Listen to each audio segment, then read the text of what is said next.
Hi, my name is Kaleigh, and I'm going to be talking to you today about my genetics study.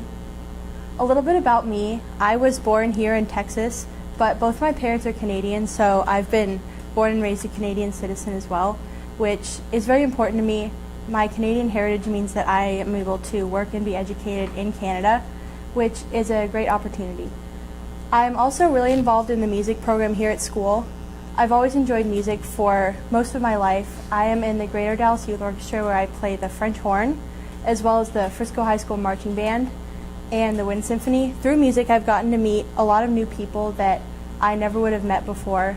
And I've also got a lot of leadership opportunities through the marching band, which I think have really helped me as I journey through the ISM program. And I got involved in science mostly through middle school. We were in the the mandatory science fair that everyone did in 7th grade, and that really got me thinking that maybe science is something I want to do as a career. I just started off maybe I would get an A, and then by the end of it I ended up winning best of show at the state science fair, and so then I realized that maybe this is something that I'm good at. The quote that I chose for this year is, "At bottom, every man knows well enough that he is a unique being, only once on this earth, and by no extraordinary chance will such a marvelously picturesque piece of diversity and unity as he is ever be put together a second time." And that was by Friedrich Nietzsche. This quote means that every single person is completely unique, and this is why I chose genetics this year. I think that genetics is really amazing, and that it's so fascinating that every single person is so similar. We're all 99% the same by our genes, yet we're all so different. Everyone looks different. Everyone's personality is different. So this is why I chose genetics. Some of you might be wondering what genetics actually is. According to Webster's dictionary, it is the study of heredity and the variation of inherited characteristics, meaning you inherit your characteristics and your traits from both of your parents, and you inherit these through your chromosomes. Chromosomes are located in the cells, and we all have millions of cells in our bodies. In each chromosome is a length of DNA, and multiple lengths of DNA make up one gene, and we get our traits from all of our genes combined. Two of the terms that have come up a lot this year in my studies is genotype and phenotype. A genotype is what your genes actually say about you, versus your phenotype is what you look like and your actions. How is genetics actually used? Genetics is mostly used in diagnosing patients. We can look at a patient and be able to tell what their disease is just by their facial features and maybe how they act or how they behave. But by having genetics as a tool, we can do a simple blood test and be able to tell what disease they have and its severity. And it's also used in early detection along with diagnosis. We can tell when a patient is going to come down with the disease and when they're going to start experiencing symptoms just by what genes they have and any mutations that they have. It's also used in vitro fertilization, which is when a parent or a couple are struggling to get pregnant. Sometimes they'll turn to IVF as a means to help them get pregnant. This is one way that it's like a fertility treatment type thing, and people use IVF when they have a disease that runs in their family and they want to be able to counteract that. So sometimes they will use that to be able to predict what their child is going to have before they're even born. And genetics is also used in counseling. For example, my cousin has dwarfism, and my parents theoretically would have been able to go to a genetic counselor and find the probability of my sister or I having dwarfism. And while it ended up being a spontaneous mutation, meaning it just happened when he was conceived, there's nothing they could have done about it. It doesn't actually run in our family, so I couldn't have gotten it. It's good to know that genetic counseling would be an option for families who do have that problem. This year I've done a lot of research on genetics.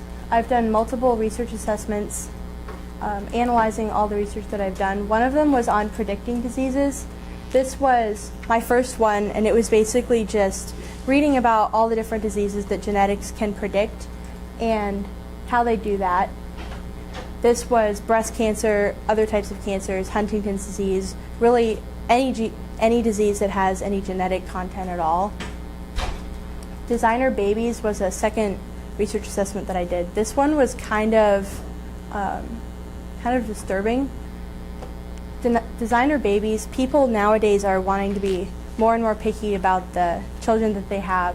For example, if a mother has 5 sons, she might want a daughter after 5 boys, and so she might turn to IVF for that, and she would say, well, I want a boy, no, I want a girl, and so they could technically give her a girl.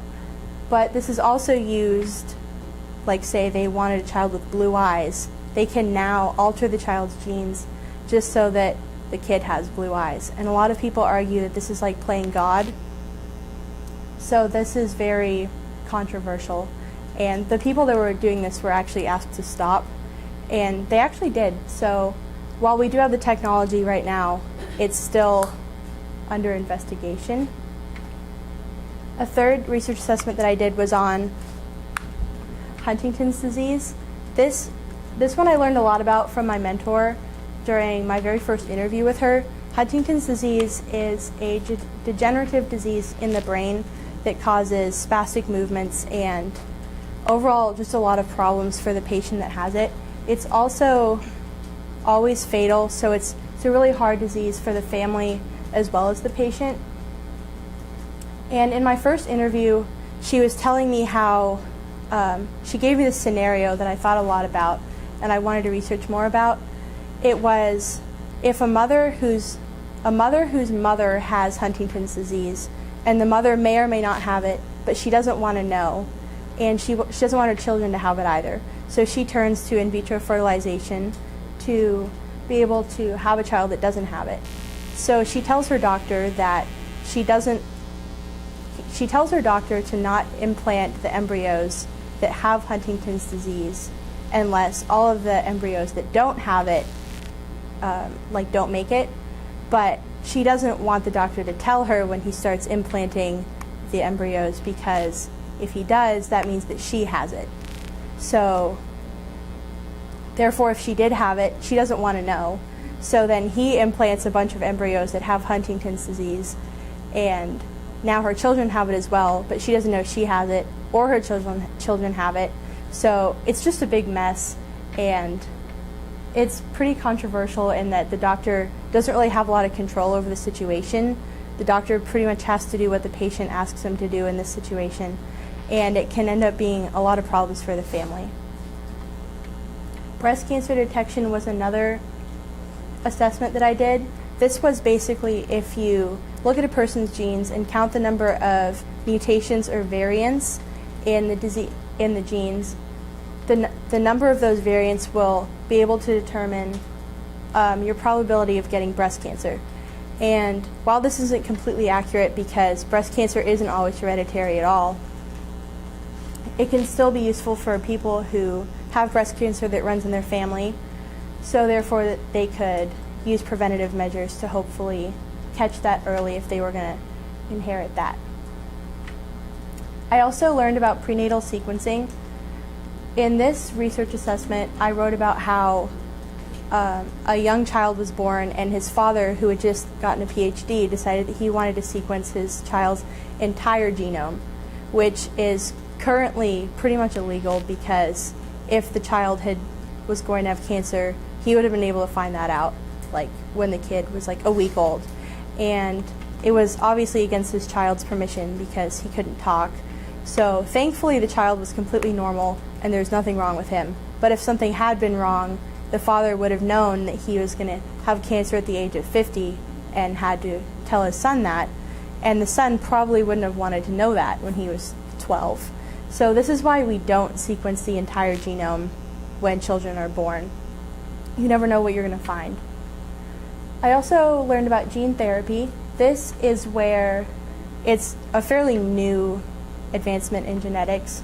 This is where you take a mutated gene and you replace it with a healthy gene. Theoretically, it would work great, but there's always like things that don't quite work out. Jesse Gelsinger is one of the first patients to ever have this treatment. He had a disease that it wasn't like that bad. It wasn't fatal. He wasn't going to die. While he didn't have the highest quality of life, he still could have survived.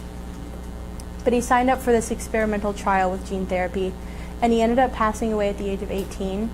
This set back gene therapy for many years. It's just now picking back up. And with gene therapy, we could hopefully cure blindness, certain types of cancer, if we can work out all of the knots in the theory. With Jesse Gelsinger's case, several monkeys had actually died in the experimentation before he received the treatment. And if they had informed him of this, he may not have signed up for the trial at all. So this is why the FDA has really gotten a lot stricter over the years for cases such as this. And this year I conducted 5 informational interviews with professionals in the genetics field. The first one was with Dr. Angela Shirley, who I've actually still gotten to work a lot with over the course of ISM this year. So that's been a real blessing to me. It's great to be able to work with so many professionals in addition to my mentor. She works a lot with public health and drug safety.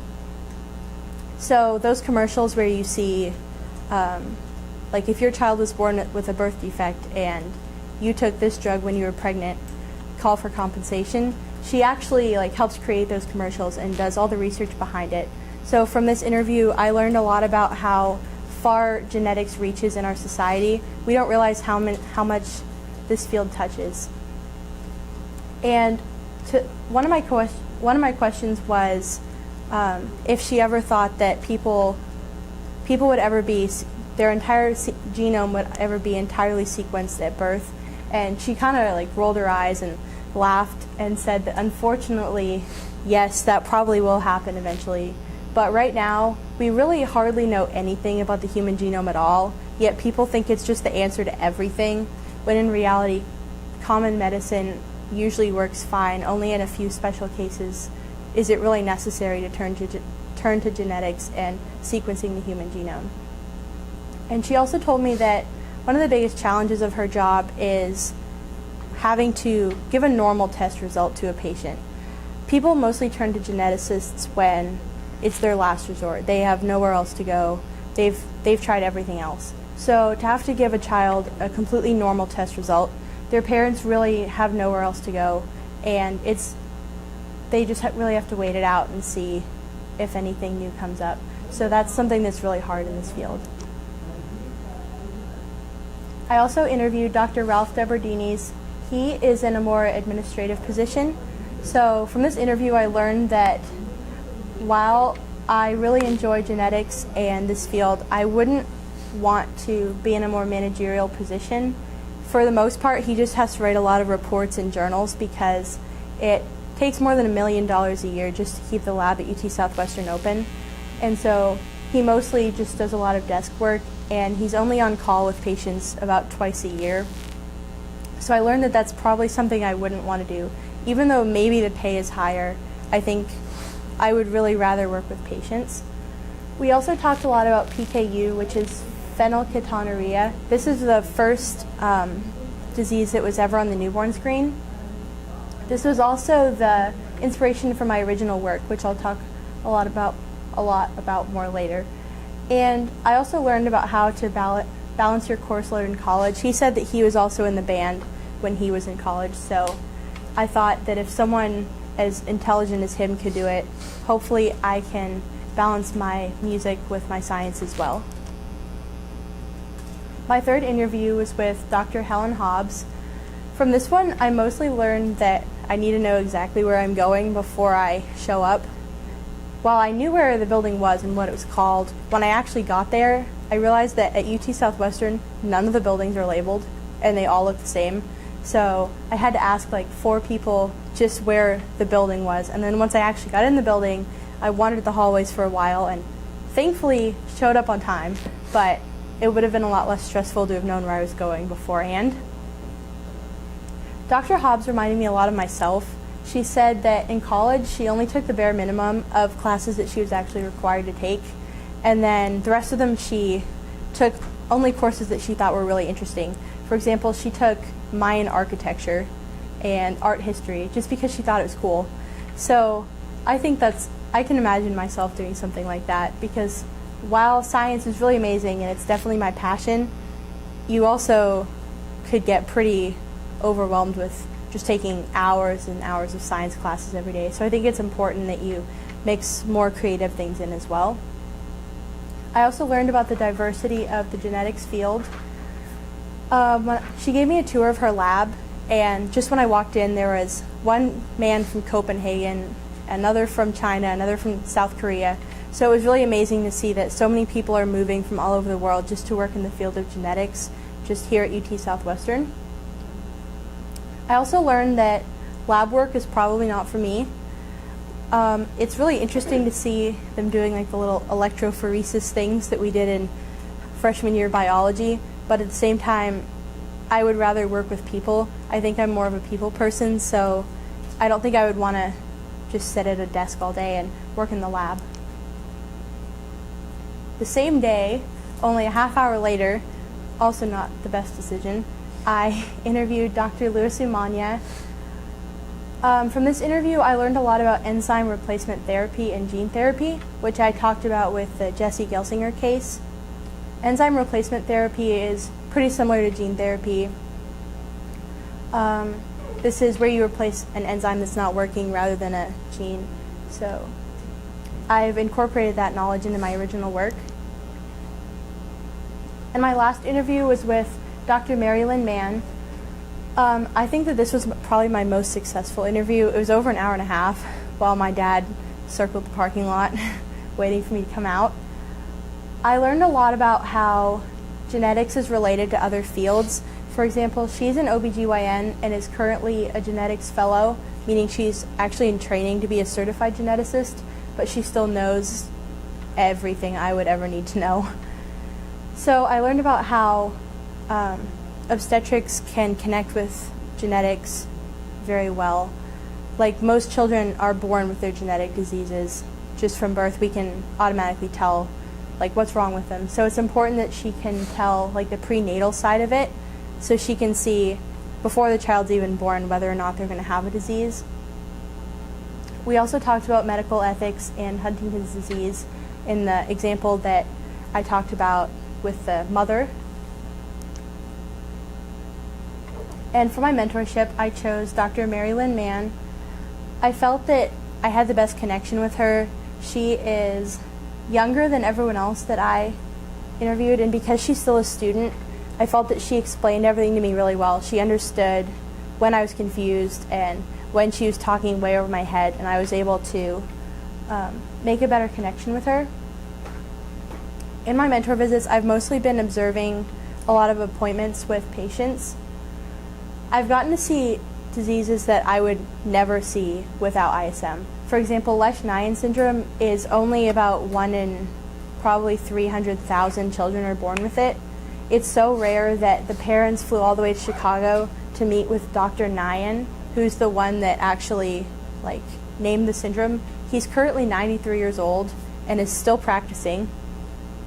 Lesch-Nyhan syndrome is a pretty horrible disease. Most children don't live very long with it, and it causes self-mutilation urges, meaning he felt like he had to chew his lips off, like that kind of thing. It was horrible. When I walked in and I met this little boy, I thought that he had a cleft lip, because that's something that I've seen a lot of. And then once I left, my mentor told me that actually he had chewed his lip off and they had to sew it back together. So it was really sad. And then he also had these little gloves on, because kids with Lesch-Nyhan syndrome often have the urge to bite their fingers off. It was a really hard one, but I learned a lot about Lesch-Nyhan syndrome, and it was amazing to get to see someone who was living with the disease and coping fairly well. I also met a child with Angelman syndrome. This is also called the happy puppet disease, because that's kind of out of date right now. But with this disease, the child is often really happy, and they have this amazing personality, and they smile and they laugh all the time. But children with Angelman syndrome often never learn how to speak. They sometimes never walk, and they walk around with their hands and fists by their head.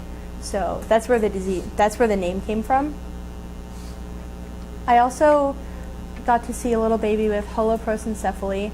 This was by far the hardest mentor visit I ever had. Holoprosencephaly is when the child is born with their brain is fused together. Like a normal brain, we have two hemispheres, but in this child's brain, she only had one, so it never separated. The problem is the pituitary gland sits right between the two hemispheres, so her pituitary gland was either missing or it wasn't functioning at all. And children with holoprosencephaly, when I looked at pictures, I was like completely shocked. I usually look at pictures just to be able to see like what I'm gonna see, what should I expect. They usually have this problem called cyclopsis, meaning they like actually look like a cyclops. Like they only have one eye in the middle of their head, which I saw these pictures and it was bad. And then they have a nose called a proboscis, meaning it's like on their forehead. They don't even look human.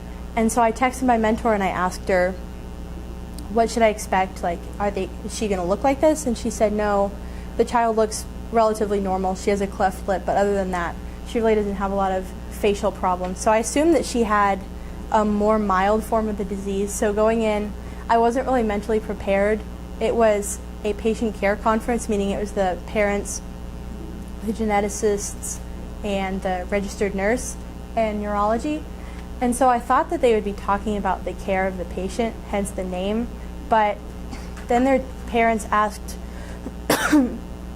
they asked about life expectancy. And I assumed that because she didn't have all the facial features that she was going to be fine. But then they just kind of like dropped the bomb that this kid wasn't going to live past the age of 1. And her parents were just like sobbing. Obviously, they didn't expect that, and everyone was crying, and I was crying. It was just so sad. And then I got to meet the little girl, and she was so cute, and she was just tiny. And so I called Coach Goff afterwards. I just cried for like 45 minutes. I don't know, I'd never seen grief like that. I've never lost anyone really in my life, and it just really hit me hard. And from that experience, I learned that while you might have all the knowledge in the world in medicine, it doesn't mean that you're the best doctor. You also have to have empathy and compassion towards the patients that you deal with, because that was a really hard time for her parents, and my mentor and Dr. Shirley treated them with respect, and they knew how to deal with grief like that. So that's something that I would definitely need to work on if this was the field that I was going to go into. And just last week, I met another child with Down syndrome. This is a really common disease. It's probably, I think, 1 in 2,000, and it's usually affected by the age of the mother when the child's born. But in this case, the parents were of a normal age. There was really nothing wrong with them, and yet the child had Down syndrome, and he also had a bunch of heart problems. So they were trying to figure out why, and I learned about the hereditary patterns of Down syndrome. So Down syndrome is also called trisomy 21, meaning the child has 3 of chromosome number 21. And in this case, the mother passed a normal chromosome to the child, and the father passed a normal chromosome to the child. But the father likely has a mutation where his second chromosome number 21 is attached to the top of chromosome number 14. So when he passed on chromosome 14, he also passed on a second chromosome 21. So this is how the child ended up with 3 of his 21st chromosome, making him have Down syndrome. So that's how I learned about the inheritance patterns of Down syndrome. And here's a picture of my mentor and I at one of my mentor visits. What I've learned from my mentorship this year, things are not always as they seem. While a child might be the spitting image of Down syndrome, like you can look at a child and just say, this kid has Down syndrome.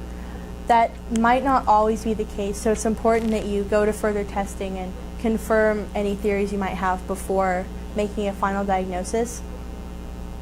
And Dr. Shirley always says that the the genetic condition is always seen in the face, which I've found that pattern is really true. Whenever you look at a child, there's very distinctive facial features with every genetic condition, and so it's really interesting to see how most diseases manifest themselves in the face.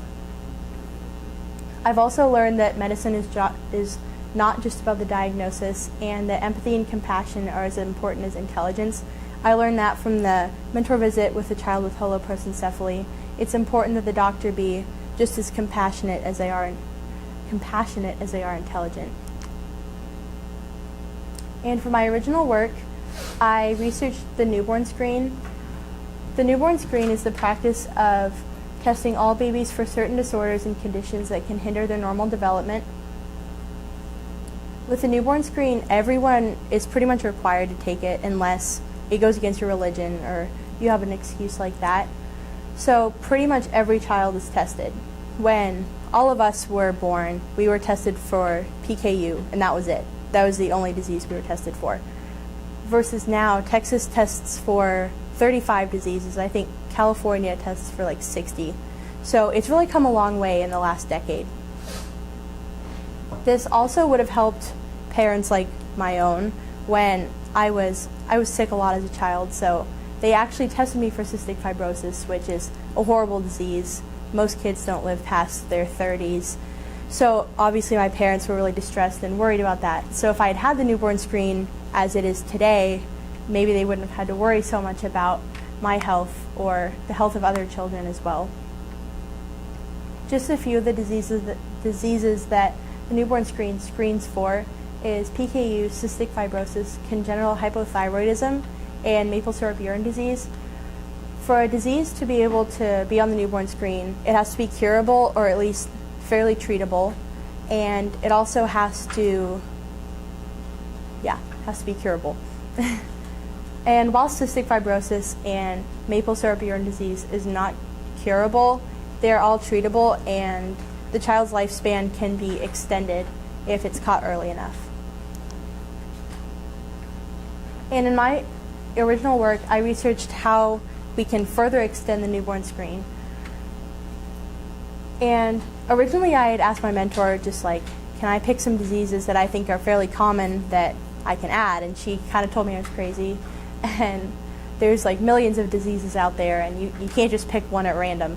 So I settled for picking some diseases that were a part of the California newborn screen and the New York one.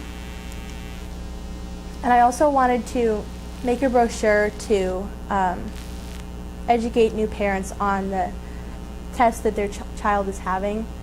It's hard for your baby to undergo a test and you have no idea like what they're being tested for. So I thought that it was important that parents were educated on that. And so I decided to make a pamphlet, which ended up looking like this, that theoretically would be able to be distributed to new parents. And for my final product this year, I wanted it to be an important contribution to the medical community. I wanted it to be something that my mentor could use in her day-to-day at work. I also wanted it to be educational towards parents, because a lot of the parents that we see in the genetics clinic, they either don't speak English, a lot of them speak Spanish, or they know nothing about genetics, often both. So similar to when you walk in an orthopedics clinic and they have a model of a knee or a shoulder, I wanted there to be a model of the chromosomes that the child could touch and the parents could understand better what the geneticist was talking about. So I decided that I would make a karyotype with the locations of all the genetic diseases that I've researched so far. From what I've done so far, it's going to be pretty huge. There's 23 chromosomes, and each chromosome I'm trying to make roughly 5 inches tall. So it's bigger than a whole poster board, probably 2. My mentor originally thought that it would be too much work and that it'd be too hard, but after I narrowed down the diseases that I was going to use, she kind of decided that maybe that was more reasonable. So I'm using all of the diseases that I researched for my original work with the newborn screen. And I'm also researching other diseases that I've seen through my mentorship, as well as some that are really common. and challenges I've had through my final product.